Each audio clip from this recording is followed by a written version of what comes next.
Maman maintenant, c'est des rencontres touchantes, profondes et parfois bouleversantes. C'est l'aventure de la maternité dans toute sa grandeur, des témoignages sincères et authentiques, parce que chaque maman a son histoire.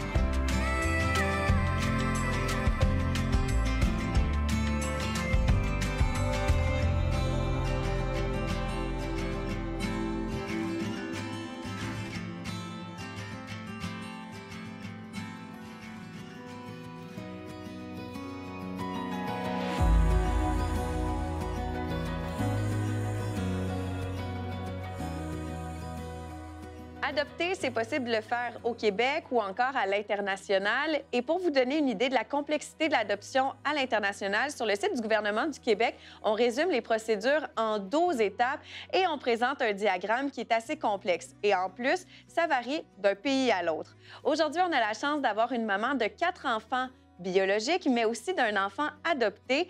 Karine, on va en savoir plus sur le portrait de votre belle famille avec 5 enfants. Merci d'avoir accepté l'invitation. Est-ce que c'était un rêve pour vous, pour toi, d'avoir une famille nombreuse avec plusieurs enfants dans la maisonnée? Oui, moi, j'ai tout le temps voulu une table entourée d'enfants. Donc, on se disait en tant que famille, qu'est-ce qu'il y a de plus beau que d'en accueillir d'autres, parce que c'est ce qu'on avait de plus précieux. On a toujours voulu œuvrer à l'étranger, soit dans des orphelinats ou en tout cas soutenir des œuvres humanitaires. Mais un jour après le 4e accouchement qui a été difficile, on s'est dit, bien, je pense qu'on ne pourra plus avoir d'autres enfants, mais on peut ouvrir nos bras à des enfants adoptés. Et puis, le processus, c'est ardu. On ne peut pas se le cacher. Ce n'est pas une partie de plaisir. Nous, on a choisi une agence en mai 2013. Oui. On a fait la paperasse qui prend une éternité et puis l'attente devait être quand même assez courte. C'est d'ailleurs pourquoi on avait choisi la République dominicaine, parce qu'on nous disait que c'était environ seulement 1 an et demi d'attente. Mais ça s'est avéré être 5 ans. Wow! Donc, le gap de différence d'âge, on l'aurait souhaité plus court entre la dernière, Marie-Lise, qui a maintenant 11 ans, mais finalement, ils ont quand même 3 ans d'écart. C'est ça, oui, c'était un rêve d'ouvrir nos bras pour d'autres enfants. Ouais. Accueillir un enfant qui est le vôtre de l'étranger, est-ce que ça demande aussi de la préparation au sein de la famille, des autres enfants? Comment vous avez géré tout ça pour pouvoir accueillir Gustavo? Bien, il fallait que ce soit un projet d'équipe, un projet familial. Donc, tout le monde avait sa part. Tout le monde devait être d'accord, tout le monde devait l'attendre. Donc, on a choisi un nom. En famille, on lui a préparé une chambre en famille. Tout le monde se chicanait. Là. Il disait que ça allait être « moi, je veux dormir avec lui, moi, je veux choisir ses vêtements ». Donc, toute la famille était en accord avec ce projet-là. Là. Ouais. Quand je dis on a choisi son nom à l'origine, c'était Jubesso. Oui. À l'orphelinat, ils ont changé son nom pour Gustavo. Et puis nous, on a seulement joint Zachary. Mais communément, là, dans la maison, on l'appelle Gustavo. Je parlais tout à l'heure que sur le site, on résume les étapes d'adoption en 12 étapes. Ça me semble énorme, déjà, 12 étapes. Comment ça s'est passé pour vous? On sait que le processus a pris quelques années, mais à partir du moment qu'on décide en famille d'accueillir un nouveau membre, puis qui vient de l'international, comment ça se passe? Comment on s'informe? Et est-ce que vraiment l'organisation que vous avez choisie vous a bien accompagné dans le processus? OK, ça, c'est un sujet chaud. Oui. Pas agréable, mais qui peut aider certaines familles parce que, soit dit en passant, je le souhaite à tout le monde qui veut accueillir un enfant. Il y en a tellement des besoins. Donc, j'encourage l'adoption. Mais je recommencerai pas. Pour être honnête, là, je recommencerai pas. La paperasse prend une éternité. Ça, c'est sans compter les rencontres avec les psychologues, les rencontres chez le médecin. Puis, au moment où on te propose un enfant, bien, il ne faut pas qu'il y ait eu de temps de délai avec le psychologue, avec le médecin. Donc, des fois, c'est des processus à refaire. Donc, énormément de paperasse, prouver aussi notre compte de banque, qu'on est capable financièrement de soutenir l'enfant. Donc, on est à la loupe à plusieurs angles de notre vie. C'est beaucoup d'heures de travail administratif. Donc, les parents adoptants choisissent une agence dépendamment du pays visé.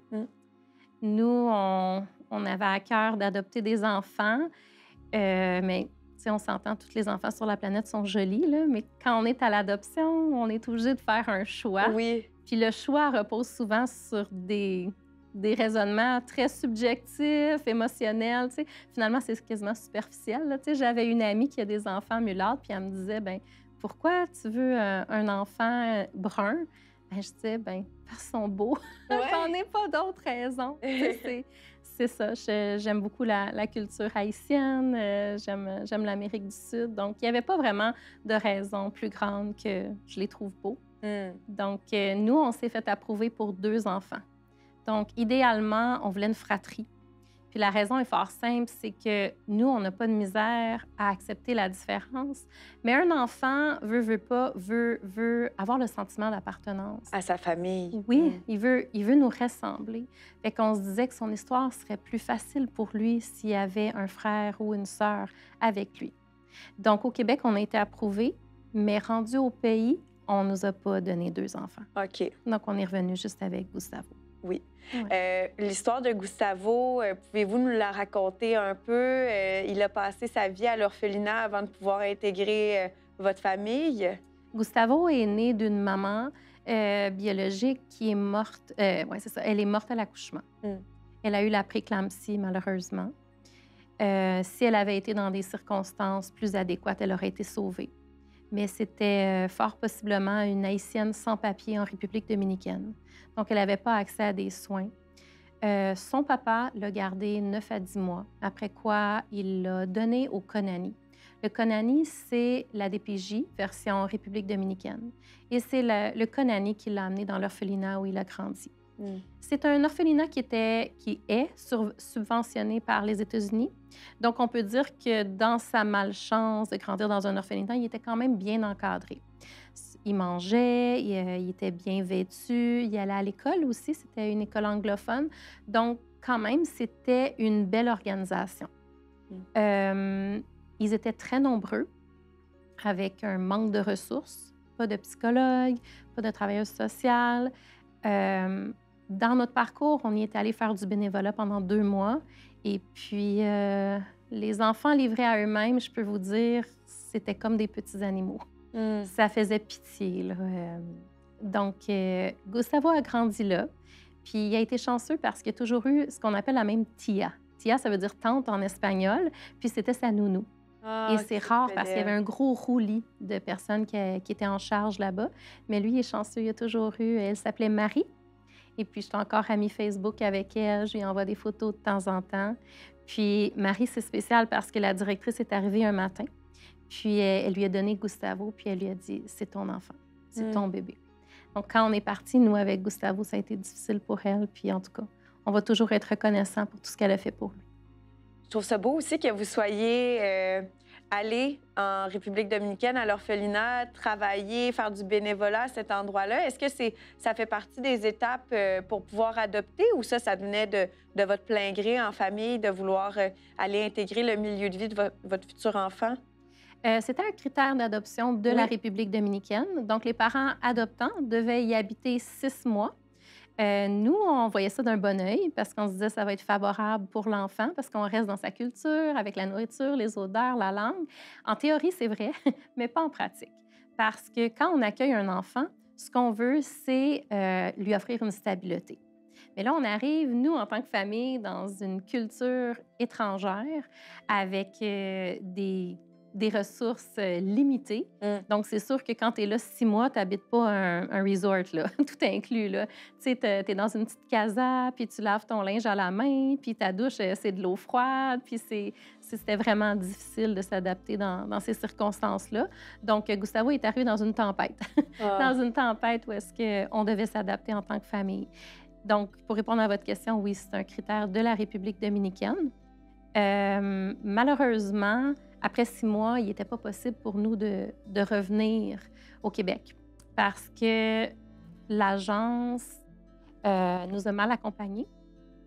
Je vais m'en tenir à ça. Je voudrais en dire plus, mais je pense que ça me fâche trop. Je vais m'en tenir qu'à ça. Et puis, mon mari a été pris dans le pays là, sans pouvoir revenir une autre demi-année.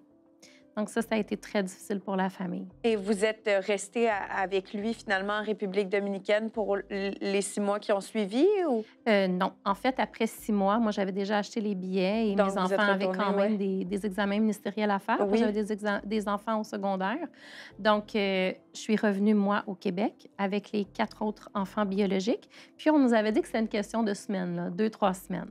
Donc, les 2-3 semaines, ils ont été répétées pas mal souvent.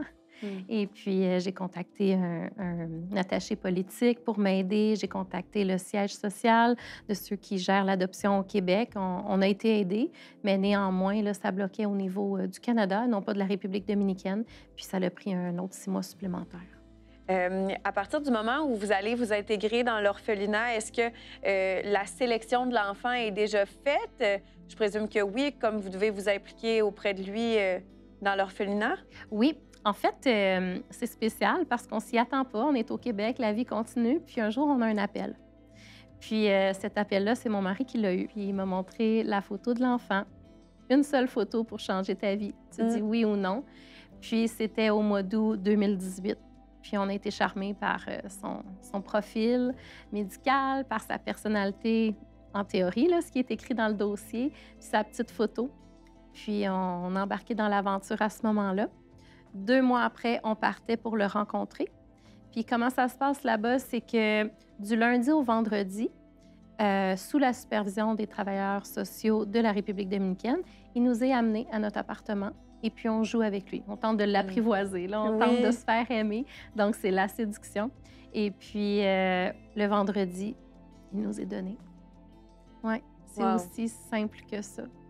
Malgré toute la complexité des paperasses, des papiers que vous avez eu à remplir. Oui. Ce qui est dommage, c'est que j'avais fait un album, puis je voulais qu'il soit préparé, mais ça n'a pas été fait là-bas.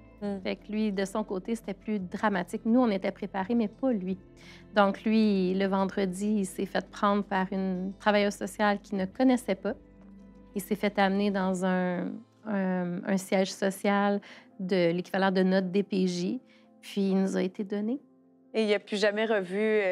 Bien, c'est à ce moment-là que nous, on l'a reçu, mais tu sais, il n'y avait pas de bagage, il n'avait pas dit bye-bye à ses amis. Il ne comprenait pas, lui, ce matin-là, pourquoi il ne partait pas en autobus comme à l'habitude, tu sais. Fait que ça a été drastique, je trouve, de son côté. Mais suite à ça, sachant que nous, on devait habiter le pays pendant 6 mois, on s'est dit, on va s'établir proche de l'orphelinat, puis on va aller s'impliquer. Oui. Fait que c'est à ce moment-là, par notre initiative, qu'on a pu voir où est-ce qu'il a vécu, où est-ce qu'il était sa chambre, passer du temps avec ses amis, puis avoir un au revoir plus honorable. Oui. Oui. Être parent de 4 enfants de façon biologique, puis là, de choisir, comme dans un catalogue, de dire oui ou non à un enfant, est-ce que c'est un peu contradictoire comme sentiment? Autant qu'on est heureux, qu'on se dit, est-ce que je suis vraiment en train de sélectionner un enfant comme... de cette façon-là. Je ne sais pas si ma question est maladroite, mais est-ce que ça amène des questionnements? Comment on vit ça, finalement? C'est vraiment bizarre. Puis la question, je trouve qu'elle se pose bien parce que je ne veux pas avoir la prétention de croire que j'étais la meilleure solution pour Gustavo. Puis c'est important de le savoir qu'on est peut-être la 5e. Tu sais, la première meilleure solution, c'est les parents biologiques. Ouais. Ensuite, ce serait de la famille élargie dans le pays. Ensuite, de la famille élargie à l'étranger. Ensuite, des Dominicains peut-être ou des Haïtiens dans le pays, dans un autre pays. Puis nous, on serait la 5e meilleure solution. Donc, la question se pose parce que de notre côté, il fallait tomber en amour. Ouais. De la sienne aussi, mais c'est comme pas naturel. C'est pas un processus naturel. Et puis, chose qui est peut-être délicate, c'est qu'on nous avait déjà proposé un autre enfant. Puis je pensais jamais dire non à un enfant. Mais on sentait pas que c'était le bon parce qu'il avait été battu par sa mère jusqu'à quasi la mort à la tête. Puis là, on avait peur de tomber dans des problématiques beaucoup trop grandes pour ce à quoi on était prêt de vivre. Donc, tu es confronté à des réalités qui sont difficiles. Et puis, on se sait en tant qu'humain qu'on a des limites. Puis, on est poussé à choisir dans des moins bonnes situations qu'est-ce qui serait le mieux pour nous. Donc, oui, on est tombé en amour avec Gustavo. Oui, mais c'est C'est vrai que c'est bizarre. Oui. Mais je trouve ça bien qu'on le souligne parce que pour être un bon parent à la base, il faut être bien aussi pour nous. Puis je crois que d'avoir pris une décision par rapport à vos valeurs, où vous en étiez avec la situation de votre famille, ça fait en sorte que vous êtes des parents encore meilleurs pour l'enfant qui a intégré votre famille. Le premier, possiblement, que ça aurait moins bien fonctionné malgré toute la tragédie de son histoire avec vous, puisque vous avez toute une famille déjà en place. Oui. Maintenant, on vit l'expérience en République dominicaine. C'est une chose, 6 mois, vous êtes attentionné, vous décidez de vous impliquer dans l'orphelinat en tant que famille pour permettre à Gustavo d'avoir une meilleure transition. Quand on arrive au Canada, c'est non seulement un changement de température assez drastique, là. On n'a pas l'été aussi longtemps qu'eux. Leur hiver, il est très confortable pour nous en République dominicaine. Ça, c'est juste des éléments extérieurs. Là, sa vie est complètement changée. Puis vous, en tant que famille, il faut que vous vous tenez, mais aussi que vous accueillez Gustavo pour qu'il se sente le mieux possible. Comment ça se passe en tant que maman pour toi, Karine? Qu'est-ce que tu fais? Et comment tu vois cette étape-là? Puis quand tu la regardes avec du recul, comment ça s'est déroulé? Gustavo, comme je précisais tantôt, il est arrivé dans une tempête. D'un, parce qu'on était une famille qui n'était pas chez soi. Et puis, il est resté retenu en République dominicaine avec son papa seulement pendant une demi-année. Donc, c'était des contacts par téléphone. Puis moi, j'avais un petit toutou que je lui avais donné. Puis je me promenais dans la maison pour lui faire visiter la maison avec le petit toutou. Puis je le cachais, puis il devait le trouver. Donc, la première relation que j'ai eue avec lui en tant que maman, c'est à distance. Donc ça, c'était très difficile parce que pour lui, c'était comme un second abandon en même temps. C'est vrai. Parce que j'ai dû quitter pour m'en revenir. Donc ça a été difficile. C'est pas typique des histoires d'adoption, mais c'est la nôtre.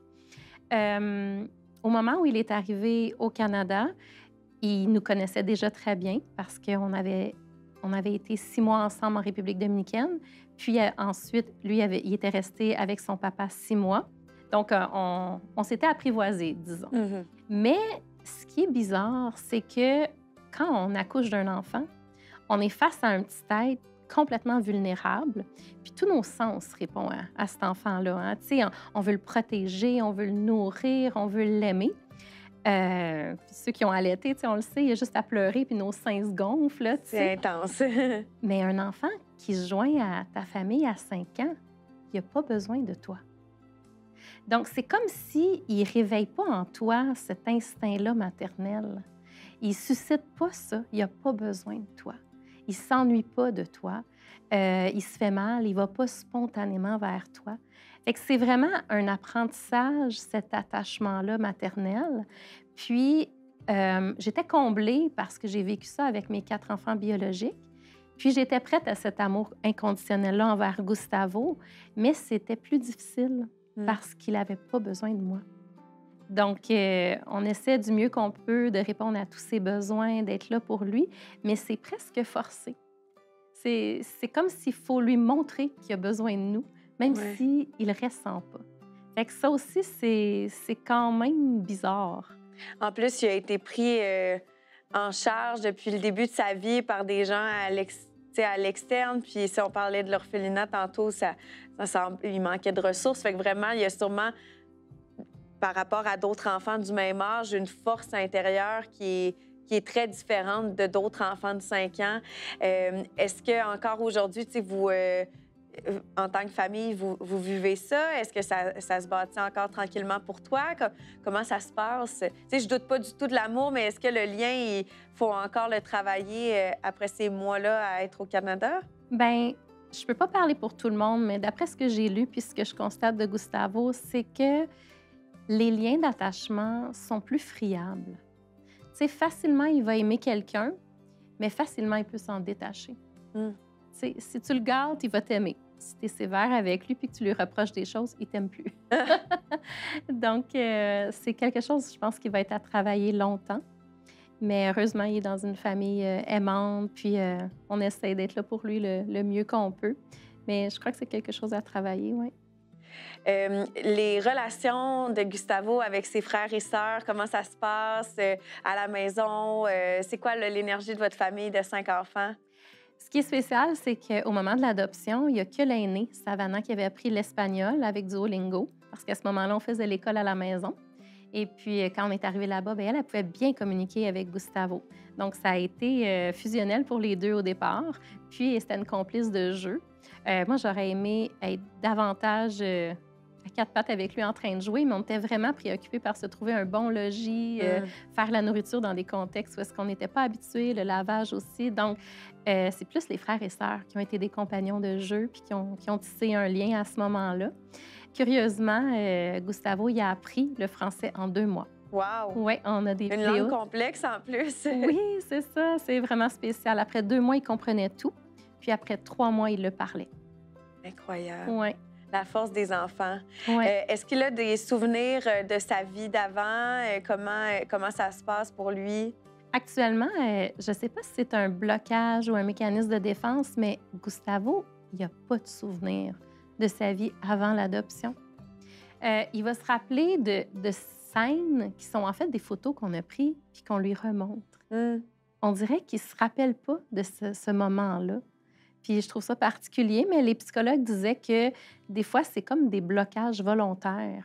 Parce que cet enfant-là, qui a vécu tellement de traumatismes, est très résilient. Tu sais, il fonce dans la vie, puis il n'y a rien qui l'arrête. Mais il faut lui rappeler que la vie, c'est pas juste de la survie.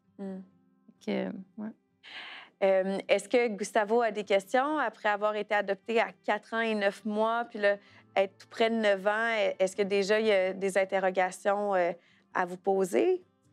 Nous, on a toujours été ouverts à répondre à toutes les questions, mais sans les devancer. Donc, il y a des déductions qu'on fait, mais qu'on lui dit pas. On attend que ça vienne de lui. Et puis, curieusement, oui, il commence à poser des questions. On était tout bonnement dans l'auto, puis il me disait « Hey, maman, j'ai peut-être des frères et sœurs qui sont en République dominicaine. » Il venait de faire ce déclic-là en se disant « Ben, ma mère est morte quand il m'a accouchée, mais j'étais peut-être pas le premier enfant. » Tu sais, nous, on y avait pensé à ça, mais pas lui. Alors, on est témoin de petits déclics comme ça, mais ça arrive là, spontanément dans des circonstances où on s'y attendait pas. Puis, on répond franchement, sans détour, peut-être. On lui dit, ben peut-être. Tu sais, puis moi, ça me dérangera pas de l'accompagner un jour s'il veut retourner aux sources puis rencontrer peut-être sa famille restante, là, évidemment, sans la maman décédée. Mais ça va nous faire plaisir parce qu'on pense que c'est un besoin. C'est un besoin de savoir d'où on vient pour savoir où on va. Qu'est-ce qui, pas t'inquiète, mais qu'est-ce que tu appréhendes pour les années à venir? Là, ça fait déjà un moment que vous êtes en famille avec 5 enfants. Gustavo fait partie intégrante de votre portrait familial. Mais pour la suite des choses, est-ce qu'il y a des questions que vous appréhendez, des remises en question? Comment vous voyez ça puis que tu penses gérer dans le futur? Ce que je souhaite à Gustavo, c'est qu'il ne soit pas la personne qui essaie de plaire à tout le monde, mais qui trouve ce que lui, il aime, ce que lui, il a envie de faire. Parce que souvent, on voit dans la famille, tu sais, il cherche à plaire, il cherche à être accepté, il va vouloir toujours rendre des services, puis c'est génial, être serviable, mais pas aux dépens de ce que tu es. Donc, ce que je lui souhaiterais, c'est de trouver sa place, de se sentir aimé, puis pas que ce soit constamment une quête. En tant que famille, qu'est-ce qui, selon toi, fait d'une famille la bonne pour adopter, que ce soit à l'international ou même au Québec? Puis, qu'est-ce qu'on devrait prendre en considération avant de s'embarquer dans le processus? Je pense qu'il faut être prêt à beaucoup s'adapter parce qu'il y a beaucoup d'imprévus. Je crois qu'il faut donner du temps aussi à l'enfant.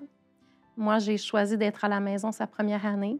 Je lui ai fait la maternelle à la maison. Bon, c'est pas obligatoire pour tous, mais dans son cas, je pense que ça l'a aidé pour qu'on développe une relation, un lien de confiance, de l'attachement, d'être une famille solide, un couple solide, parce que ça ébranle.